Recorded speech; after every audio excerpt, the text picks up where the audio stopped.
Great. Thanks, Phil. I wanted to congratulate Phil on an absolutely fantastic book. I had an opportunity to read all the early galleys of it, and we did have some good debates, but I think we both came together on many things, and it's tremendous ideas, and it really speaks to what's going on in today's environment. And that's actually why I suggested him to the ASAP organization, because it's so relevant. It's amazing what you can get people to do when you put their name on the cover of your book. Let's be honest, the carrot is better than the stick. That's a good one. Well, it didn't go on there lightly, so it's well-deserved, and definitely he's done a great job. So I'm going to talk a little bit. I'm going to go ahead and stand up because I have some slides to share with you, and I don't sit very well. So I thought what I'd do is share with you some frameworks and slides from my book to help us get some background and start to think about the age of the platform. And we're going to talk a little bit about how the Gang of Four fits in, but also we're going to talk about some other examples as well. We won't get into a lot of detail on that tonight because we're going to go into those in more detail in further Game Changer series, but wanted to just give you some framing on how to think about the age of the platform. So how many of you feel that your life is driven by your schedule and you make so many decisions based on how much time and your time constraints? I suffer from that too, and that is what inspired me to write The 24-Hour Customer. The 24-Hour Customer really, the premise of it really has to do with the fact that I believe that business has moved from production-centric kind of economy, and we've moved to a customer in control type of economy. The customers are starting to make decisions. The customers are deciding who they want to do business with. And so when you start to think about it from the customer-centric view, I started to think about, okay, so if we're looking at it from that perspective, what are the constraints in that environment? What are the things that make them and drive their decisions? How do they decide whether to go with one product or service or another? And so this is what drove some of the frameworks that I built in the 24-Hour Customer. How do we start to think about that as businesses? And then how does that drive the kinds of ecosystems and strategies that we want to build out for our businesses to basically serve the 24-hour customer? So I'm going to share with you one of the frameworks. It's a timographics framework. It's a way to think about things when it comes to the customer. We triage products and services every day. Think about the time and attention you'll spend on a business decision and the time and attention you'll spend picking socks out in the morning. Or how you look at things and you say, this isn't worth my time. But then there's other things you get addicted to, right? Can anybody name something that you get addicted to, you spend a lot of time with? Facebook. Facebook, yes! Nobody wants to admit it, but yeah. I'm sorry? Reading books. Reading books. So there are things that we like. We like to spend time with our families, right? So it's interesting. I get a lot of people commenting on my book. They go, oh, I get your book. It's all about saving time for the customer. And I say, well, that's not really what the book is about. It's about aligning your business, your ecosystem, with how the customer values time relative to your offering. So you're aligning with the customer, not necessarily saving them time, because look at Facebook. The strategies that they pursue are very different than, say, if you're in the post office and want the line to be very short. So what you have here up on the board here is a framework that I built called the Timographics Framework. You can think of it as being like demographics, but it has to do with time. On the x-axis, we have propensity to spend time. You can think of, do we want to spend time? It's also a proxy for importance in our lives. So it can be a background process in our life that's very important, and it takes time. Things like banking services fit into that category on the importance scale. On the y-axis, we have propensity to allocate attention. So do we want to devote attention to it? Do we not? And we make those decisions all the time. So this is a 4-quadrant model that will help set the framework for tonight's discussion. we have first the time magnet quadrant, and those are the things that we get addicted to. So those tend to be driven by motivations, and I'll talk a little bit about some of the triggers that Facebook uses to get us to spend more time there, and they're very calculated about it, and it's a keen strategy that they use. The second quadrant is the time savers. Now this is what you typically think about when you think about the 24-hour customer. You think, oh, they want to save time, but not every customer wants convenience, as we saw in the case of Facebook. There's time minimized. So we go to the grocery store and we make decisions all the time, but it's like enough to look at the price and move on. It's based on value or maybe one or two other functions, but we really don't have enough hours in a 24-hour day with 16 waking hours of attention to spend on that. And then lastly, we have what I call the habit quadrant, or it's time on autopilot. These are things where we're spending time on it, or it's time that's happening in the background for us, say some systematic kinds of processes that are happening in our business or in our personal lives. And these are things that we really don't want to pay attention to. We just want them to work. So banking is probably my best example in that. We just want it to work. We don't want to spend a lot of time, but it's very important to us. We don't want the bank to mess up. And so just to add to that, if you look at time on autopilot and habits, psychologists have found that we spend about 45% of our day, almost half of our day, in routine and habitual behaviors. So if you can tap into that habitual behavior with the consumer, they're just going to keep buying from you. And so this is where we see a lot of subscription services and things like that. We forget to turn them off, and so it's a very powerful kind of platform.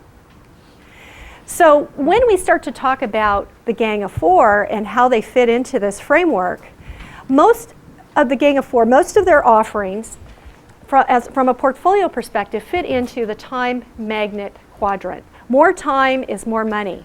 Now if you look at, let's think about Facebook.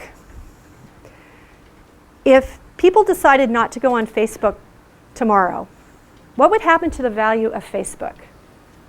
Plummet, right? Because their business model is all about having you spend time there.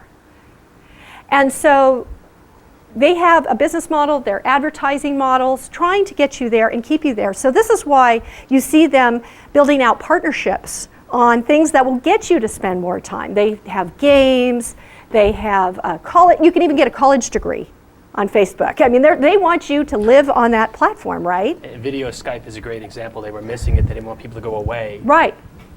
Absolutely. They want you to stay there. So they're doing everything they can. They brought search in with Bing. They just don't want you to leave. And so this phenomenon I call time wars, because as you know, there's 24 hours in a day.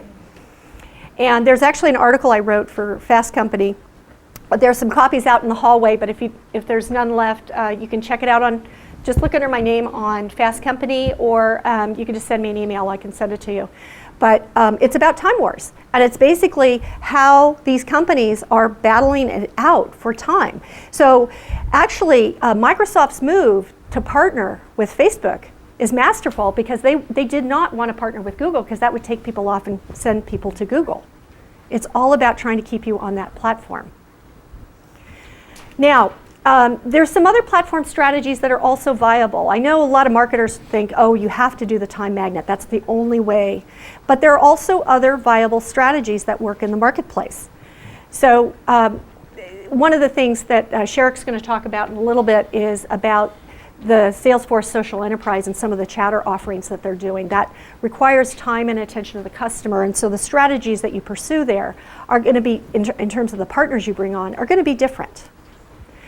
Now on time on autopilot, these are more subscription and maintenance renewal kinds of businesses. And the goal on autopilot is you want to be very quiet with the customer. You don't necessarily care if they spend time with you. In fact, you don't want them to spend time with you, because they might be asking about your subscription. So you think of what happened with Netflix, right? People woke up and said, my gosh, I'm spending this money every month. I'm going to start thinking about alternatives. And so what you want to do in that kind of environment, and this is where particularly in the B2B environment. If you're, say, Salesforce CRM, or if you're SAP, you'll see the partner networks expanding in terms of different types of applications and how do you embed into that customer environment, such that the switching costs are high, so that it's not just a price in terms of switching costs, it's the time and effort it would take to move to a competitive platform. So you want to embed when you're thinking from that perspective. There's two others, and I'm going to go fairly quickly because I'm short on time, and we'll get into these in future events. But time savers are traditional, what you think of convenience. And what you're doing in that case for a platform is you're trying to, you want to think about your business as a flow chart, and you want to cut steps out of the flow chart. So you're going to look for partners that are going to help you reduce that. FedEx is a great example. They're looking at ways to do that. The risk in that kind of business environment is that you run the risk of disruption in that environment if something faster comes along. We've seen that happen a lot, right? And then lastly, time minimized, you'll see things like loyalty programs. And you'll see things where they're saying, gee, you know, stay with our loyalty program, buy 4, get 1 free, you get more discount, things like that. That's a platform as well. And that's what you see in the time minimized and the products and services that fit into that. So in terms of building the ecosystem, there are 5 triggers, 5 Ps that I've identified that you want to think about when you're building out that ecosystem. For a time magnet, you want to look at consumer and business triggers having to do with peers and power and personal pursuits. So great example there is you think about how Facebook, when Facebook sends you a notice in your email and says you haven't been on for a while, or LinkedIn, what do they say? They don't say, gee, we miss you, because you say, too bad, I don't care. Your friends, thank you, your friends have sent you messages, right? So that's a great example of peers and power. They're tapping into the peers and power. The other thing is when you see the air badges, the things you see on gamification. Are you guys familiar with gamification and some of the techniques that are going on where people get badges for things? And this works great in the B2B environment as well as the B2C. People want to look good. They send you notices, say they're playing Farmville, and they're saying, help me, see, look at my great farm. And I don't play Farmville, but there's things that even in the B2B space, you see that, because you may have training programs at work, and people are certified to do certain things. People want to be recognized, and that's part of the peers and power that you're tapping into for those kind of projects. Personal pursuits are things that we like to pursue. They're fun, games, curiosity, spending time with family. Oh, I'm sorry, spending time with family is peers and power, but making yourself healthier, things like that. Learning, those are all personal pursuits. What's actually interesting about what the Gang of 4 is doing in today's environment in this and tapping into these triggers is they're building on techniques that were devised in the court of Louis XIV. And these were all done in the 1700s. It's actually funny, Louis was well known for throwing a great party. He was a party guy. So a lot of people said, oh, the guy's just a partier. But he was actually very wise. This was during a time when kings and queens were losing their head. And Louis actually threw great parties and kept his court so busy with all of these activities and getting badges and symbols of status that they didn't have time to overthrow the king. Louis was actually pretty smart. He had fun while doing it too. So people were having so much fun that they didn't realize that they didn't have time to overthrow him. Louis XIV is the longest reigning monarch in Europe.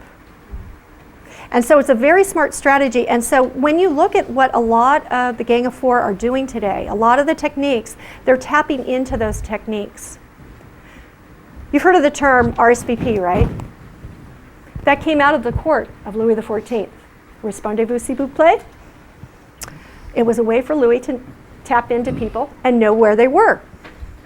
And similarly, when you get the notifications from all the internet providers, that's a way for them to get you to respond. You have notifications on Facebook. Guilty reminders. Works wonders. So those are some of the first two P's. The other P's, time savers, have to do with productivity. Time minimized has to do with price. We talked about that in loyalty programs. And then the last trigger to think about as you start to think about how to strengthen your platform has to do with what I call prairie dog events. You're familiar with prairie dogs, right? They're little animals in the Midwest that pop their head up and look around. Well, imagine what happened when Netflix announced their price increase, right? Everybody went, oh my gosh, I'm paying too much. Or when your telco does that, or your bank does that. So the idea is when you're in the time on autopilot segment or the habit quadrant, you want to manage those prairie dog events. And it is a great opportunity from a competitive standpoint that if your competitors have a prairie dog event, that would be an opportune time to go after those customers, because it's those points in time that people are most willing to switch. So those are the triggers. Hopefully this will give you a little bit of background for the rest of what we're going to talk about tonight. And I just wanted to mention that really has to do not so much with saving the customer time, but how the customer values time and linking your ecosystem in with that. Can I just say that I spend way too much time on Facebook because I didn't even know you could get that email.